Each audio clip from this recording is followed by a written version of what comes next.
bonjour à tous. Nous sommes toujours sur notre journée dédiée à la santé et la sécurité au travail. Nous avons eu un certain nombre d'interventions ce matin et on termine cette matinée avec Maître Julia Oriot et Cécile Takela du cabinet Ellipse Avocat. Bonjour à vous et bonsoir. Bonjour. Qui sont spécialisés en droit du travail et des relations sociales. Et on a voulu du coup interroger votre cabinet autour d'une thématique, la Covid un an après, impact sur la santé et la sécurité au travail, quelles évolutions en droit social? Alors si vous pouvez faire un vaste sujet, non? Oui, que vous avez, que je sais, surrésumé comme il fallait. Donc, et puis après, voilà, la conférence se déroule de la manière suivante.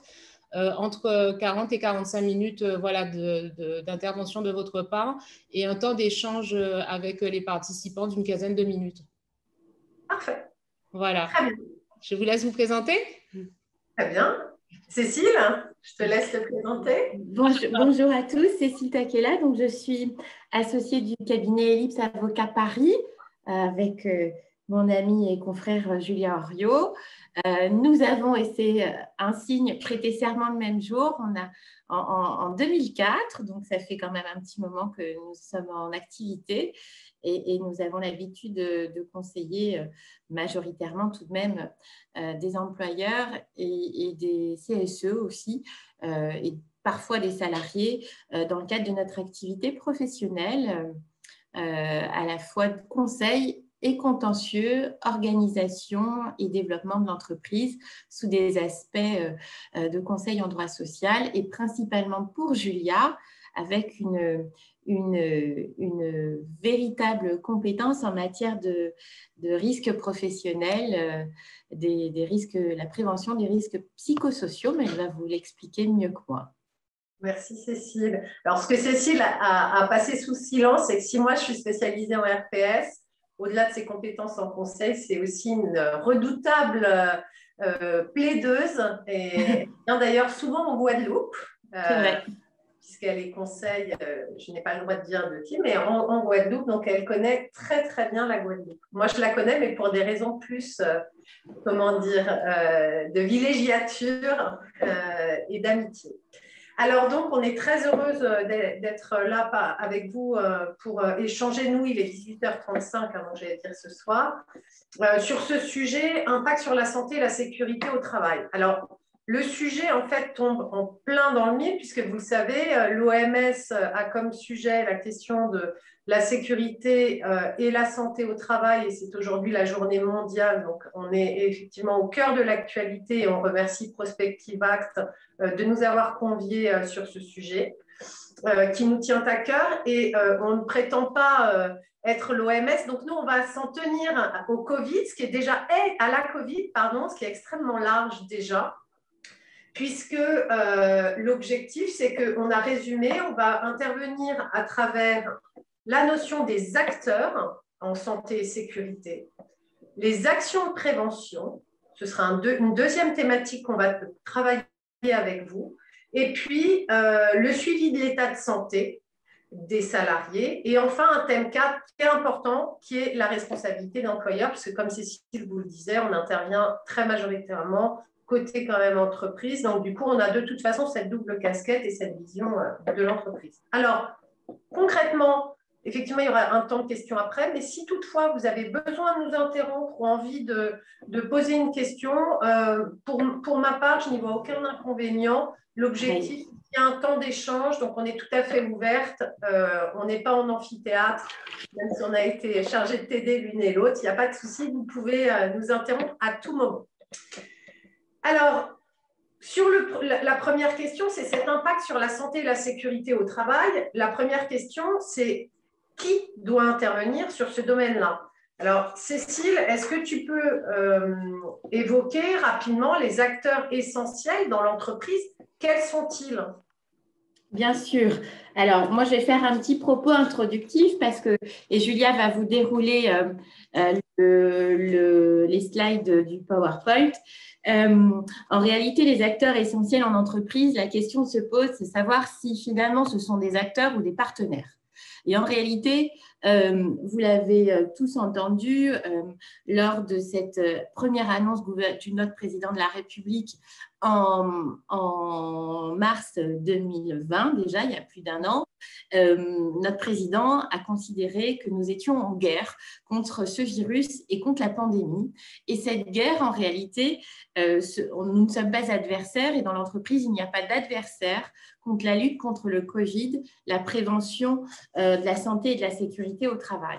Et en réalité, dans cet axe-là, eh bien, on a des acteurs qu'on peut considérer comme essentiels à la vie de l'entreprise, comme essentiels à la lutte contre cette pandémie de Covid-19 sous l'impact de santé et sécurité au travail.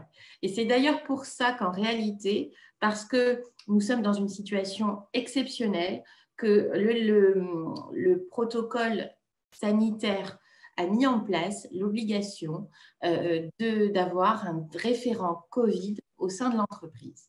Et ce n'est pas anodin parce que c'est un acteur central et c'est un acteur centralisateur. Pourquoi?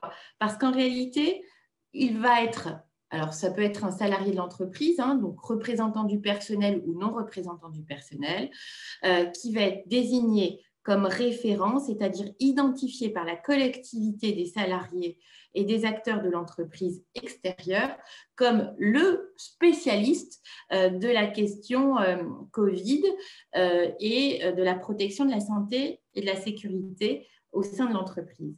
Donc, qu'est-ce que va faire concrètement ce référent? Eh bien, il a la connaissance des mesures qui sont définies d'abord au plan gouvernemental, qui sont ensuite relayées et transposées dans l'entreprise. Il va effectivement être le sachant et il va diffuser une information aux salariés et à tous les intervenants dans l'entreprise pour dire voilà quelles sont les mesures qui ont été prises chez nous en interne. Voici, si vous avez des questions, je peux vous y apporter des réponses. Et je peux, comme ça, tenir informé tout le monde de l'évolution de la situation. Sachant que, Cécile, des évolutions, ça a été constant. On a tous été, je parle sous votre contrôle à tous qui êtes là, malmenés sur les évolutions et les dispositions, les questions-réponses. Ça a changé énormément. Donc, ce référent Covid, il a été la clé de voûte de la mise en place des premiers dispositifs. Exactement. Et dans ce cadre-là, en réalité, finalement, il doit suivre l'actualité et il doit être le relais dans l'entreprise. Et donc, le référent Covid, si on peut lui donner une vocation particulière, c'est de lui donner des moyens de communication importants. Aujourd'hui, on communique par les voies électroniques, comme nous le faisons aujourd'hui. Eh bien, ça peut être le rappel par des envois de courriel, par des vidéos, par des petits messages, par le fait de tourner dans les locaux de l'entreprise ou d'aller voir chacun des salariés en fonction de la taille de l'entreprise pour justement s'assurer que tout va bien, que les mesures sont mises en place et que si ça ne va pas, au moins qu'il puisse y avoir un interlocuteur dédié. Mais ce n'est pas le seul, parce qu'en fait, l'employeur, lui aussi, est aussi le partenaire de son référent Covid et doit veiller, lui aussi, on le verra plus tard sur sa responsabilité, au respect de l'ensemble des mesures de prévention des risques. Donc, en réalité, il est aussi le garant de la mise en application des dispositions du Code du travail en matière de prévention de la santé et de la sécurité, mais également des mesures gouvernementales qui sont aujourd'hui non codifiées, mais qui existent néanmoins dans le protocole sanitaire applicable aux entreprises. Et oui, parce que, comme tu le dis, et c'est un point important, c'est que la question, c'est que l'employeur, de toute façon, il est en charge d'une obligation de sécurité de résultat au sein de l'entreprise. Et c'est bien toute la difficulté, c'est que du coup, pendant cette période de Covid, il a été en plus en charge de la mise en place de toutes les mesures sanitaires, en plus de son obligation générale. Donc, pour lui, ça a été effectivement potentiellement assez lourd. Donc, on est bien au cœur effectivement de la prévention des risques. Ensuite, quelqu'un qu'on connaît bien dans la prévention des risques dans l'entreprise, parce que c'est aussi un partenaire, et si vous avez un CSE, vous savez qu'il est systématiquement associé aux questions de santé et de sécurité au travail, et notamment à la participation des réunions, si vous en avez, de la commission santé, sécurité et conditions de travail, ce qu'on appelle la CSSCT. Et donc, le médecin du travail, eh bien, est aussi un partenaire, un acteur, et bien évidemment, dans ce cadre, il assure le suivi de l'état de santé du salarié et tous les actes médicaux mis en place dans l'entreprise.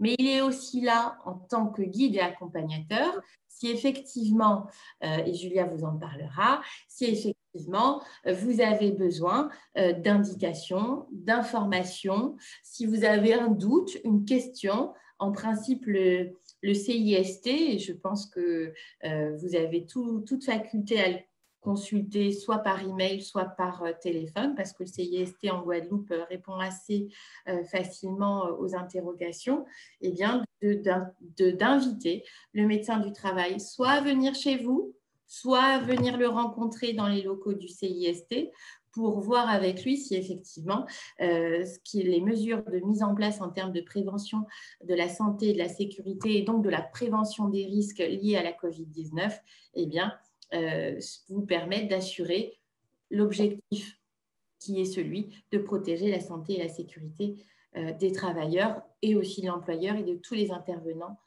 sur site. Ensuite, bien évidemment, si l'entreprise en est dotée, les représentants du personnel sont également un acteur majeur dans la participation et dans la collaboration pour s'assurer du respect des mesures de santé et sécurité au travail et du protocole sanitaire en entreprise.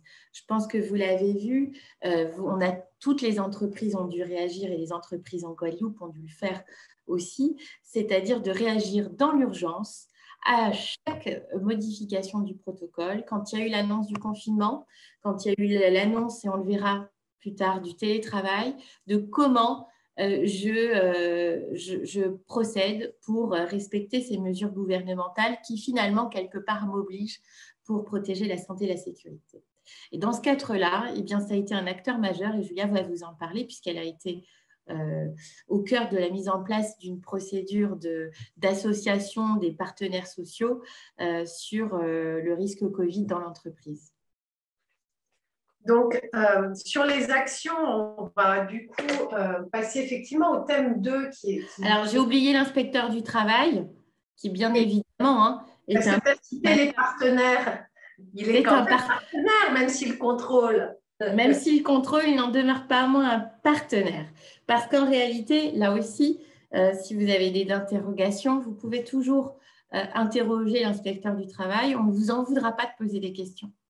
L'idée, c'est évidemment que toute la santé et la sécurité et de protéger son prochain, son collaborateur, son ami, celui avec qui on travaille depuis longtemps, eh bien, c'est un objectif qui doit être un objectif qui doit être dans l'idée de tous, parce que la protection de chacun et la protection de tous est un objectif collectif. Et donc, dans ce cadre-là, effectivement, l'inspecteur du travail va naturellement s'assurer eh bien, que les mesures de prévention des risques en matière de Covid sont respectées. On va revenir sur le télétravail et il va vérifier aussi que l'effectivité des mesures de prévention, alors on va y revenir, sur le protocole sanitaire et les mesures de protection, eh bien, sont bien mis en place pour éviter quoi? Eh bien, pour éviter la contamination, aussi possible que ce soit, en présentiel dans l'entreprise, notamment par le respect des gestes barrières et des mesures adaptées. Donc, les actions de prévention, Cécile. Alors, les actions de prévention. Alors, vous l'avez tous entendu, nous avons, à chaque fois qu'on ouvre la télé, la radio, eh bien, nous avons toujours eu un message du ministère du Travail, du porte-parole du gouvernement, de notre Premier ministre, du ministre de la Santé et de notre Président de la République pour dire que la mesure essentielle aux actions de prévention de la diffusion du Covid-19 de la Covid-19 au sein de l'entreprise notamment, c'était la mise en place du télétravail. Cette règle, Julia y reviendra, elle doit être mise en place à chaque fois que le télétravail est possible. En réalité, finalement, la première des préventions avant la mise en place du télétravail, c'est aussi de respecter les gestes barrières.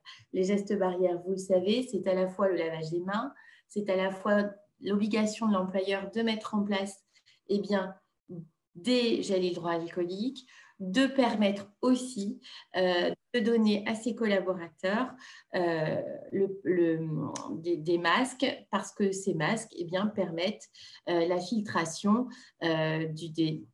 au moins, on le pense en tout cas, même si c'est un petit peu controversé pour certains, que le port du masque permet effectivement de filtrer la contamination du virus. Donc, c'est le port du masque obligatoire avec un type de masque chirurgical qui doit être mis à disposition de l'employeur. Et vous devez des salariés, et c'est à l'employeur de doter ses salariés de masques dans le cadre de l'exercice de leur mission.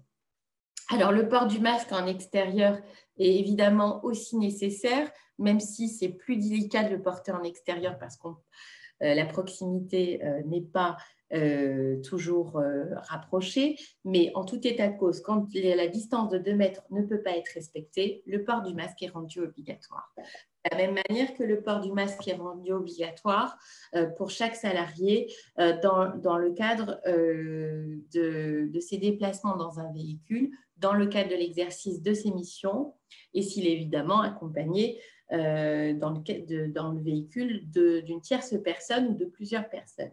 De la même manière, dans les vestiaires, vous trouverez également que ce port de masque doit être retiré, par exemple, effectivement, dans le cadre de la restauration collective que vous devez mettre en place. Il y a un protocole sanitaire particulier pour la restauration collective d'entreprise, sachant qu'aujourd'hui, et nous on le voit notamment dans l'approche de certains des clients que nous conseillons, qu'en réalité, la question du déjeuner est une véritable préoccupation pour éviter que même si on est à une distance de 2 mètres, c'est parfois pas suffisant et qui peut plus, mettra en œuvre d'autres mesures qui permettent de respecter au mieux la distanciation sociale parce qu'en réalité, on enlève le masque. Vous verrez dans le cadre du polycopier et du support qu'on vous laissera, c'est qu'en réalité, il y a des mesures particulières en termes de mètres cubes et de jauge. Et cette jauge, elle est à apprécier effectivement en fonction du nombre de personnes présentes dans la salle de restauration. Alors, vous avez aussi des obligations particulières qui visent bien évidemment à aérer les espaces de travail autant que possible. Plusieurs minutes après chaque rendez-vous, par exemple, quand vous avez des rendez-vous ou des échanges entre collaborateurs dans les locaux.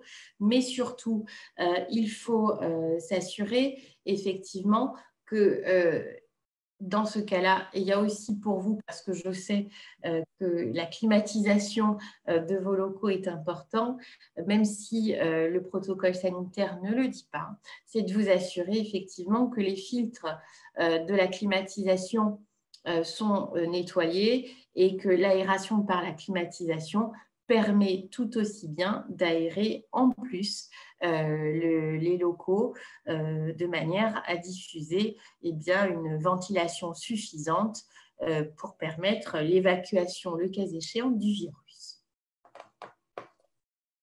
Alors, on se rend compte effectivement à travers ce que tu as défini qu'il y a un certain nombre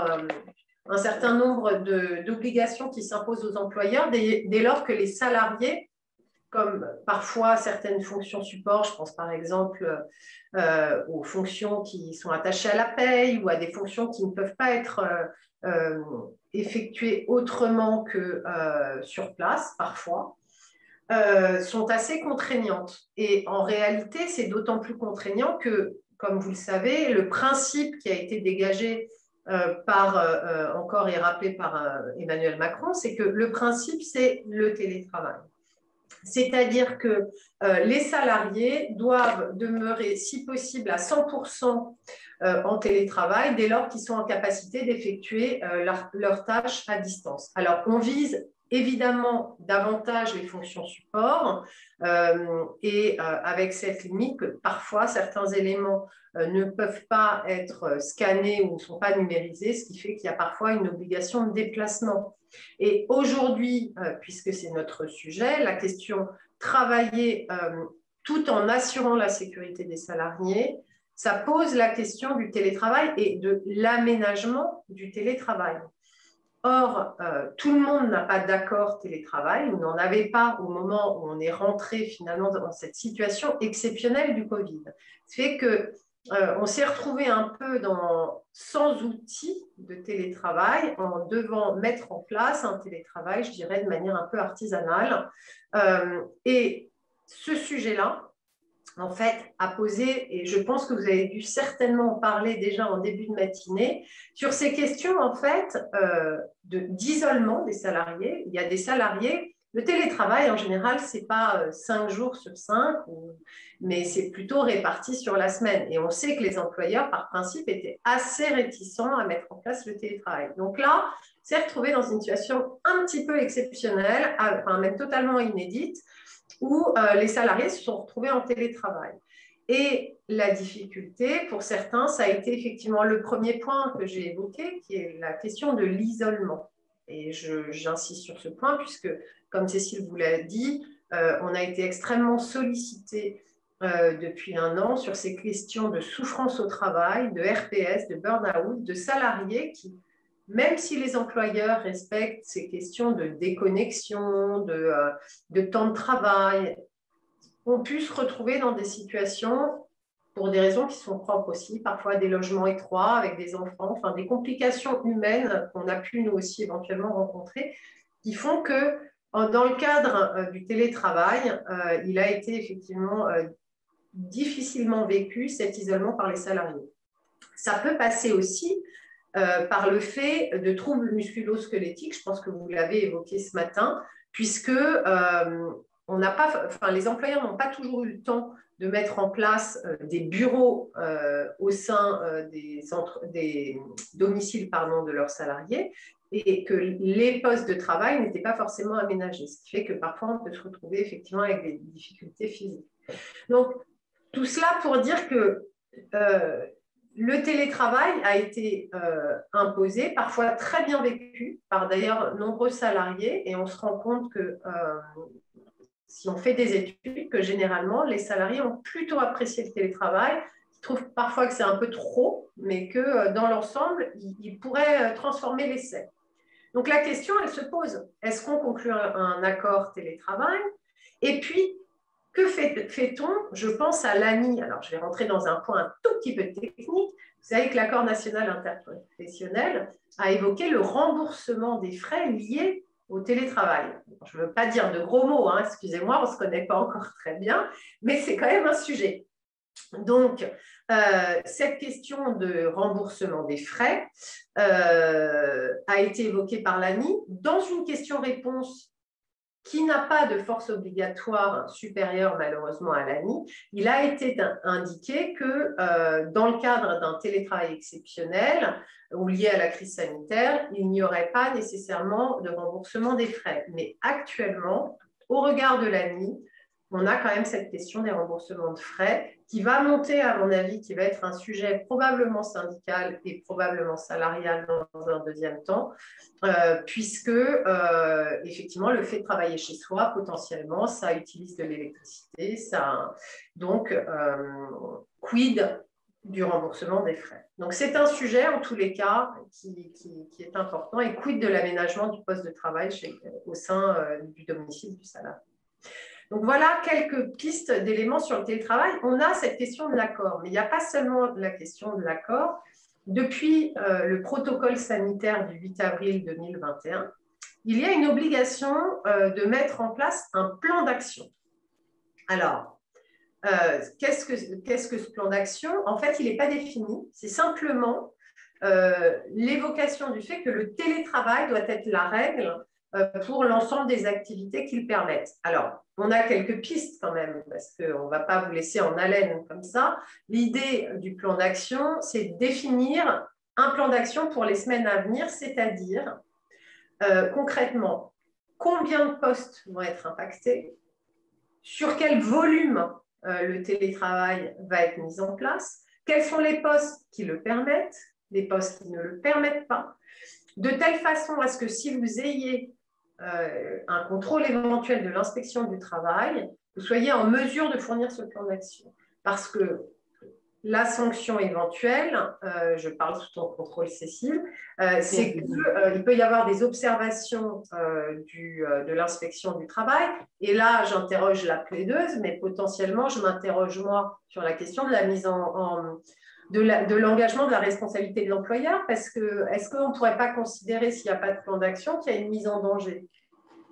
Eh bien oui, Julia, tu as raison. Alors, sachez que les services de l'inspection du travail en Guadeloupe, si vous êtes employeur, vous avez certainement dû être interrogé, puisque les clients que j'ai moi-même sur votre beau territoire ont tous été interrogés par l'inspecteur du travail pour savoir quel était le plan d'action mis en œuvre, et vous devez répondre bien évidemment immédiatement dans les limites qui viennent d'être posées par Julia, c'est-à-dire quels sont les postes télétravaillables, dans quelle proportion et quelles sont les tâches qui peuvent être exécutées, pas exécutées. Et donc, vous avez l'obligation de fournir un document qui permette de montrer comment vous avez organisé le télétravail. Si vous êtes doté d'institutions représentatives du personnel et notamment d'un CSE, l'inspecteur du travail vous demande également de produire l'information et la consultation de votre CSE sur la mise en place du télétravail, puisque c'est un acteur associé à sa mise en œuvre. C'est le premier point. Quelles sont les possibilités de l'inspecteur du travail? Il y a deux choses. La première, c'est d'abord de vous demander de vous mettre en conformité de manière quasi immédiate. C'est-à-dire que le temps de réaction, c'est action-réaction.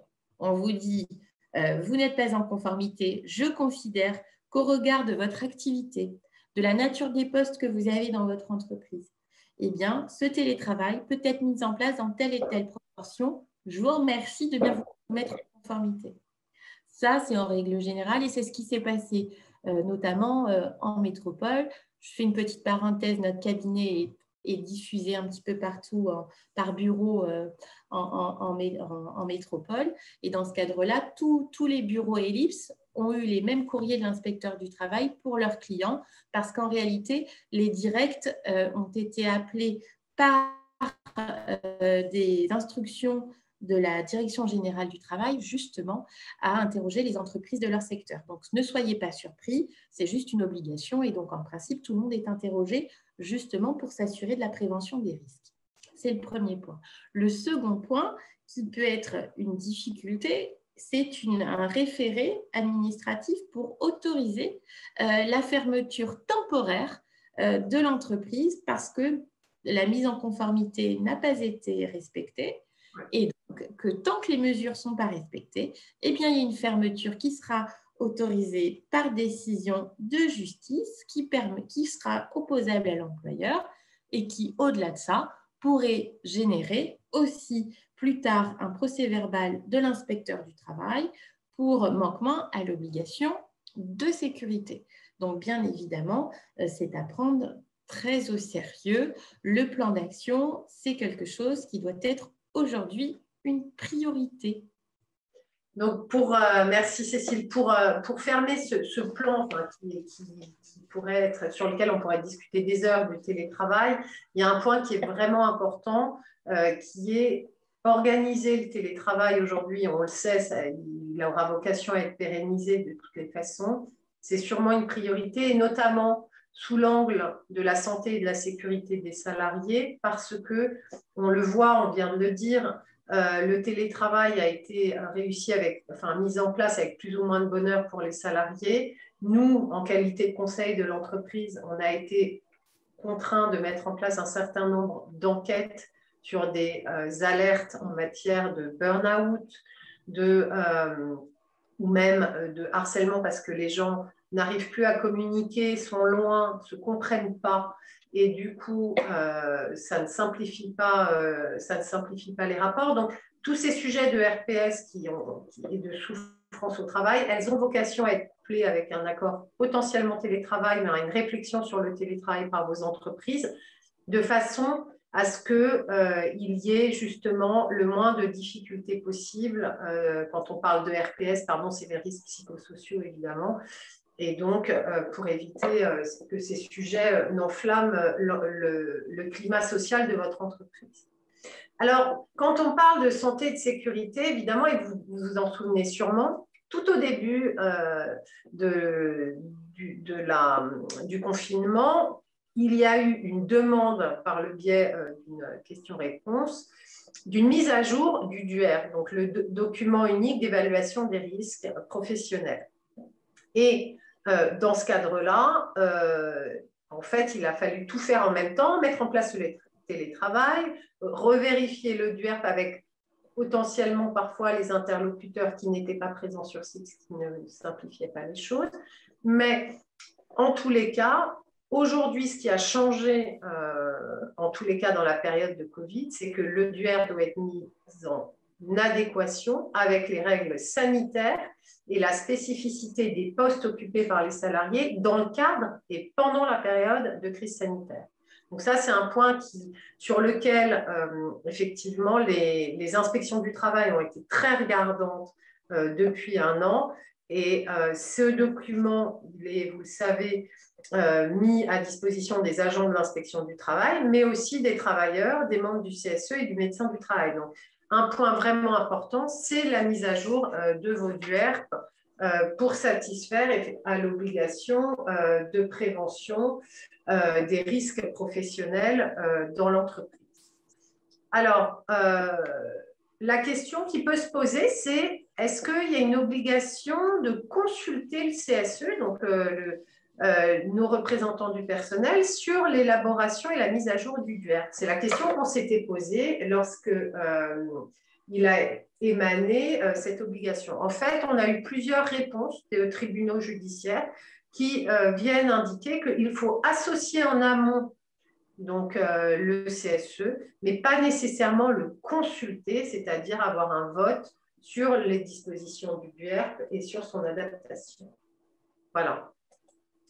Alors, maintenant qu'on a vu les risques qui émanaient, maintenant, je crois qu'il est important de voir le suivi de l'état de santé des salariés dans le cadre de la Covid, puisqu'on est à 1 an maintenant de l'apparition de ce risque sanitaire. Cécile, est-ce que tu peux nous expliquer de manière synthétique, hein, on ne va pas rentrer dans le détail, mais les conséquences sur le suivi de l'état de santé de la Covid? Avec plaisir. Alors, effectivement, on a une recrudescence des arrêts maladie. C'est fait hein, que l'on soit bien cas positif détecté au Covid, soit que l'on soit personne vulnérable, soit que l'on soit éventuellement cas contact. On a tout un éventail qui fait qu'en réalité, eh bien, les arrêts maladie peuvent effectivement se succéder pour plusieurs motifs. Vous pouvez avoir été cas contact et en étant ensuite porteur positif de la COVID-19, ou vous pouvez être porteur asymptomatique. Et dans ce cadre-là, bien évidemment, il a été nécessaire de justifier d'une prise en charge et d'une solidarité nationale, parce qu'en réalité, eh bien, on est sur une phase pandémique, ce qui bouleverse bien évidemment les règles habituelles. Et donc, les règles habituelles, vous le savez, en fonction du versement des indemnités journalières, en principe, en maladie, il y a l'application de délai de carence. Et bien justement, au titre de la pandémie et des arrêts maladie en lien avec la COVID-19, eh bien, sont supprimés les délais de carence. Donc, c'est une prise en charge immédiate par la sécurité sociale. Pour vous, en Guadeloupe, la CGSS.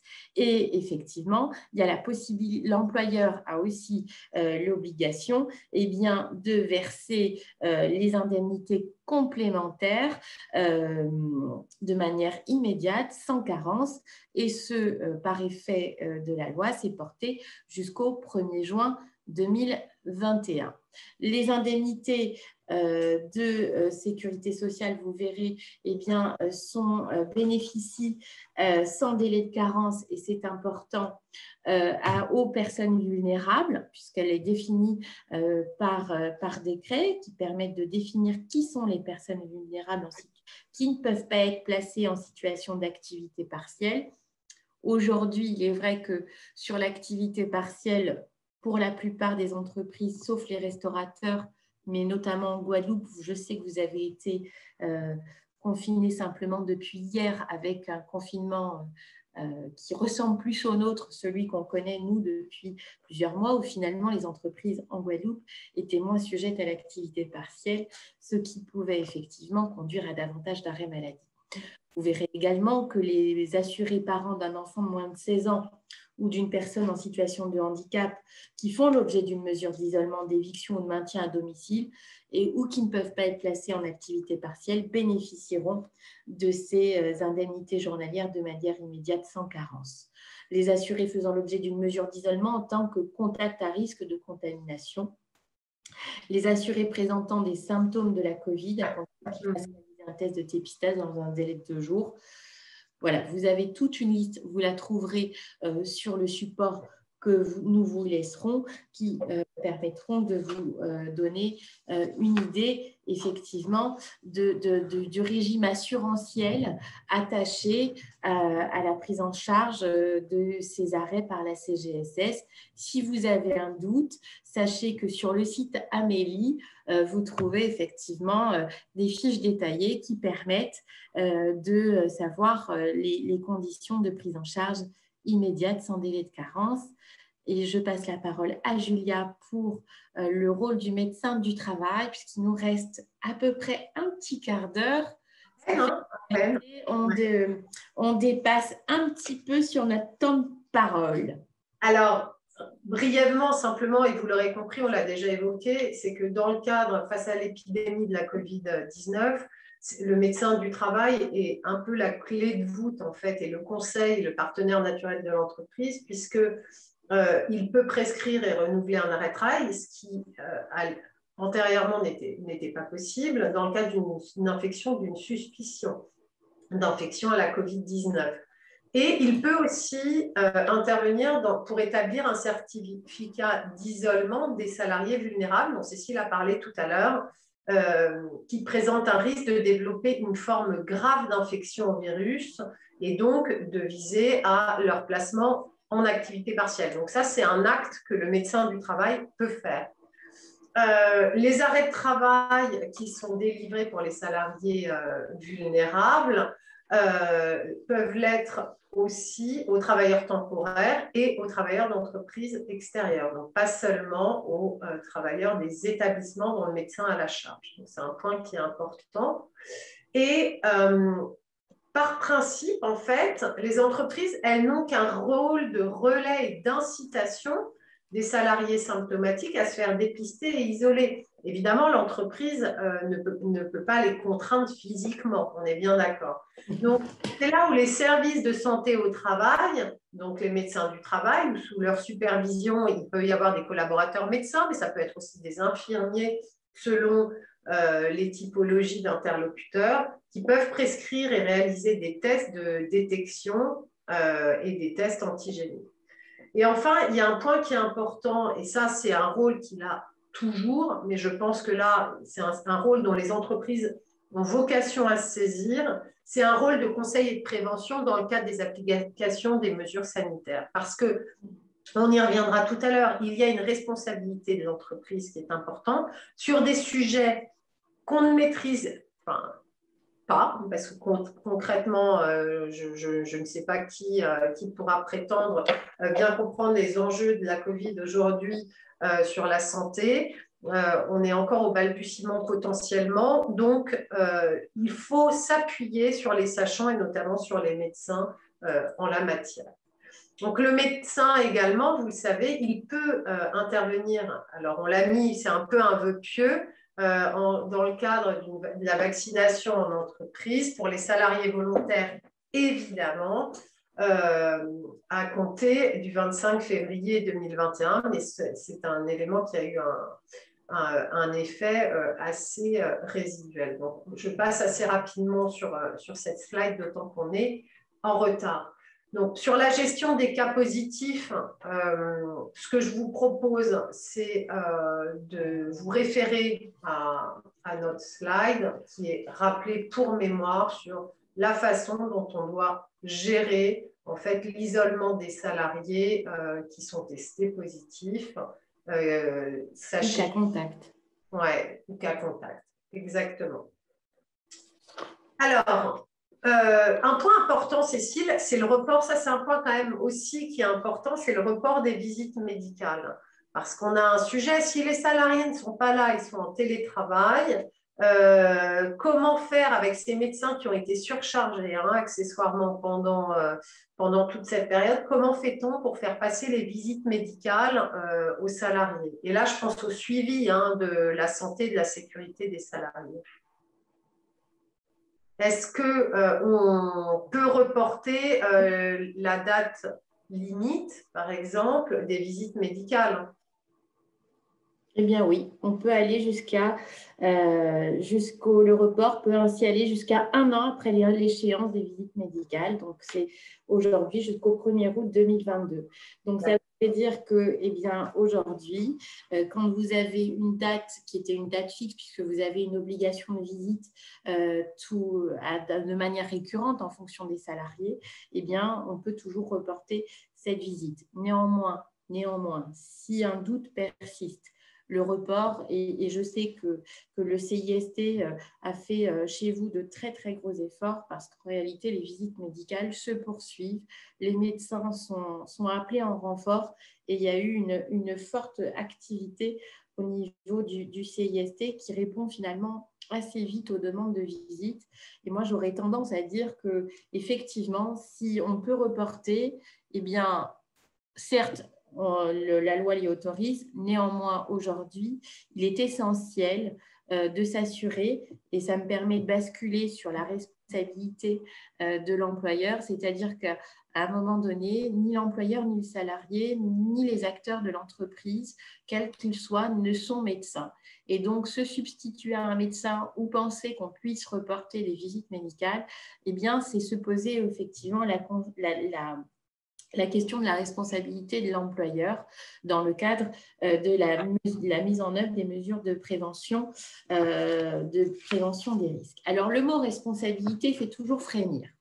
Parce qu'en réalité, quand on pense responsabilité, on se dit responsabilité pénale, responsabilité civile. J'ai une épée de Damoclès au-dessus de la tête et qu'est-ce qui va m'arriver si je suis responsable ou identifié comme délégataire de pouvoir, ou si j'ai effectivement, parce que je suis le représentant légal de mon entreprise, soit parce que j'exerce à titre individuel, eh bien, on se pose toujours la question de la responsabilité. Alors, la responsabilité, elle a plusieurs aspects. La responsabilité, c'est d'abord l'obligation pour l'employeur, eh bien, une obligation générale, c'est l'article, alors c'est important que vous l'ayez en tête parce que c'est l'article L4121-1 du Code du travail qui pose l'obligation de manière générale à l'employeur vis-à-vis de ses salariés d'assurer la sécurité et de protéger la santé physique et mentale des salariés en mettant en place des actions de prévention, d'information et de formation. Il faut savoir qu'est attaché à cette responsabilité des sanctions à la fois civiles, et on va y revenir, et des sanctions pénales. Effectivement, si vous manquez à ces dispositions particulières, on a toujours l'inspecteur du travail a toujours la possibilité d'établir un procès-verbal. On en a parlé un petit peu tout à l'heure. C'est-à-dire qu'aujourd'hui, les obligations qui figurent dans le protocole sanitaire, qui n'ont pas de portée légale ou réglementaire, pourraient faire penser qu'elles ne s'imposent pas à l'employeur. Néanmoins, combiné à cet article du Code du travail, eh bien, si effectivement il y a une observation stricte des dispositions du protocole sanitaire, eh bien, ça permet effectivement de sécuriser la démarche, ça permet effectivement de répondre à son obligation de santé et de sécurité, de protection, de prévention et de formation et d'information. Et donc, dans ce cadre-là, effectivement, eh bien, le respect du protocole sanitaire semble essentiel, voire certains diraient obligatoire, si on veut effectivement s'écarter de tout risque de mise en cause de sa responsabilité civile ou pénale. En revanche, si l'employeur venait à s'écarter de l'application du protocole parce qu'en réalité, il considère que les mesures qu'il a mises en place, qui ne sont pas le strict respect du protocole d'accord, du protocole sanitaire en entreprise, eh bien, il devra effectivement faire la démonstration en cas de contentieux, en cas de mise en cause de sa responsabilité, eh bien, de démontrer que les mesures qu'il a prises sont finalement plus intelligentes, plus performantes, plus protectrices que celles qui n'ont été posées par eh bien, ce protocole sanitaire. J'ose dire bon courage, parce qu'en réalité, aller démontrer devant le secteur du travail, devant un juge, qu'en réalité, on a mieux su faire que ne l'a fait eh bien, la collectivité dans son ensemble, je pense qu'aujourd'hui, eh bien, la démonstration sera quand même assez difficile à démontrer. Elle expose effectivement l'employeur à sa responsabilité. À sa responsabilité. Est-ce que c'est une prise de risque essentielle? Je ne le pense pas. Est-ce que c'est une prise de risque mesurée? Julia vous l'a dit aujourd'hui, on n'a pas effectivement de canevas de lecture de ce que peut être le COVID, la COVID, pardon, les symptômes du COVID et ses répercussions sur l'avenir, de sorte qu'en réalité, eh bien, la responsabilité peut être engagée. Et si vous avez... si vous vous êtes documenté un petit peu sur le sujet, déjà parce que, eh bien, il y a les questions-réponses qui sont relatives à la responsabilité de l'employeur qui sont accessibles sur le site du ministère du Travail. Et vous verrez, cette liste, elle est finalement assez précise et permet de démontrer qu'en réalité, une fois qu'on a réussi à répondre à chacun de ces items, eh bien, on peut espérer effectivement que la responsabilité ne soit pas engagée. Cette responsabilité de l'employeur, elle peut être prise sous différents angles.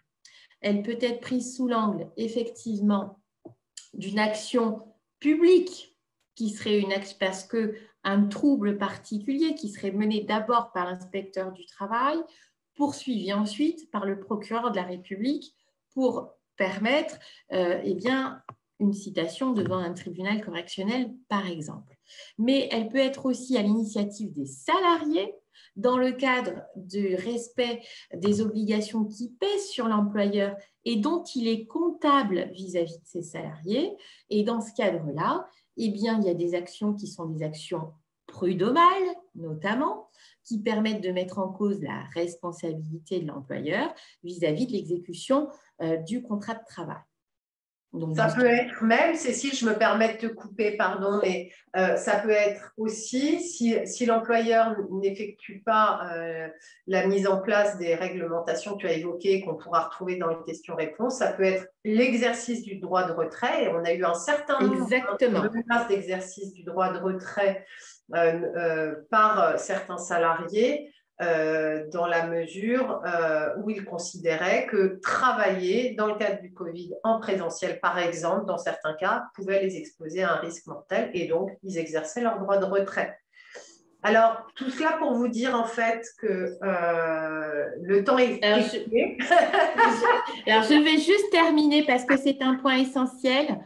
Aujourd'hui, la faute inexcusable de l'employeur ne pourrait pas être en cause parce qu'en réalité, aujourd'hui, la reconnaissance du Covid dans l'entreprise n'est pas encore une maladie professionnelle et n'est pas un accident du travail, sauf pour les personnels travaillant dans le secteur de la santé.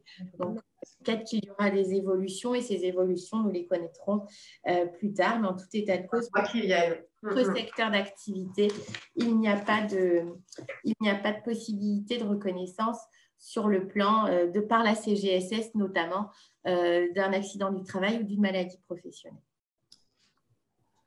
On vous remercie pour votre attention. Voilà, brièvement, hein, on pourrait parler plus parce que, évidemment, la santé et la sécurité au travail est un sujet extrêmement vaste.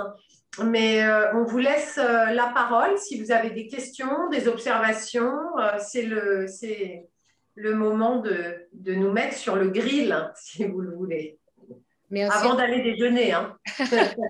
Merci en tout cas pour votre intervention. Et puis voilà, nous avons des participants. Allez-y. Est-ce qu'il y a... alors, Madame Cindy Chéry demande, est-ce que vous pouvez remettre la slide 10, s'il vous plaît? Oui, pas de problème. Là, voilà. C'était les locaux de restauration. Je l'ai passée simplement, elle est dans le support, je l'ai passée parce que, en fait, c'est pas, comment dire, c'était à titre d'illustration et d'information, mais on l'a passée oralement simplement parce que ça nous semblait, c'est vraiment un extrait du décret, donc on ne trouvait pas ça très dynamique de vous le présenter à l'oral, d'autant que le temps est imparti, mais on voulait absolument que vous l'ayez pour que vous puissiez, dans le cadre de ce que Cécile a précisé en début de formation, de savoir qu'il y a des règles effectivement particulières et notamment réglementaires sur les locaux de restauration. Voilà. Bien sûr, si vous avez des questions, n'hésitez pas hein, sur le sujet. Alors, simplement, j'ai une petite intervention. Je suis Madame Marcelin. Je suis chargée d'insertion professionnelle au Cap Emploi de Guadeloupe. Donc, oui. Nous faisons l'accompagnement des personnes reconnues du travail handicapé dans leur démarche d'insertion, mais également lorsque les personnes sont en poste pour leur permettre effectivement d'optimiser comment dire, leur prise de poste, les adaptations, entre autres, sur le poste de travail. Simplement, lié à la mise en place du télétravail, il faut savoir qu'aujourd'hui, la GFIP finance les équipements dont l'employeur devrait faire l'acquisition dans le cadre de la mise en place du télétravail pour le salarié en situation de handicap. Donc, il existe une aide qui est mobilisable et qui permet effectivement à la personne en situation de handicap de disposer des équipements chez elle dans le cadre effectivement du télétravail. Voilà. Merci beaucoup pour cette remarque. C'est vrai que bon, on n'est pas rentré dans les détails. C'est un point qui est très important de manière effectivement à permettre l'intégration et le maintien dans l'emploi dans des conditions favorables des personnes en situation de handicap. J'aurais tendance à dire que ça vaut finalement de manière globale pour permettre l'intégration du travailleur handicapé dans la collectivité de travail et ne pas justement le précariser dans son isolement encore plus avec le télétravail. Voilà. Merci. Merci. Ah ben c'est merveilleux. Alors, vous n'avez pas de sujet du tout de santé et de sécurité en Guadeloupe. Je pense que vous avez faim. Si vous avez des questions ou des observations, on a mis nos mails, en tous les cas, avec Cécile. Donc, n'hésitez pas, si vous avez besoin d'informations complémentaires, on vous répondra. Il n'y a aucune difficulté. Et je ne sais pas s'il y a d'autres questions. Sinon, on vous libérera pour aller déjeuner. Et nous, aller dîner. Un peu plus. Y aurait-il d'autres questions? Apparemment, oui. Est-ce que c'est l'horaire qui fait ça? La présentation a été aussi… voilà, hein, les points clés ont été donnés, mais oui. Il y a un commentaire, voilà, un petit retour par rapport à la présentation, mais pas de questions visiblement. OK. Bah, écoutez, il nous reste à vous remercier beaucoup, de nous avoir invités dans ce module et qui était intéressant, et deux, à vous remercier de nous avoir écoutés, et on est à votre disposition si jamais vous avez des interrogations complémentaires. En tout cas, merci beaucoup à vous. Quelqu'un qui demande des slides sur le télétravail. Comment? La slide sur le télétravail. Oui. Vous voulez que je la repasse? C'est vrai que le support sera mis à disposition. Oui. On va transmettre le support en entier. si jamais vous aviez besoin d'éléments complémentaires, on pourra vous en transmettre. Alors, peut-être que Madame Cindy Chéry aurait une question par rapport à ça. Allez-y. Allez-y.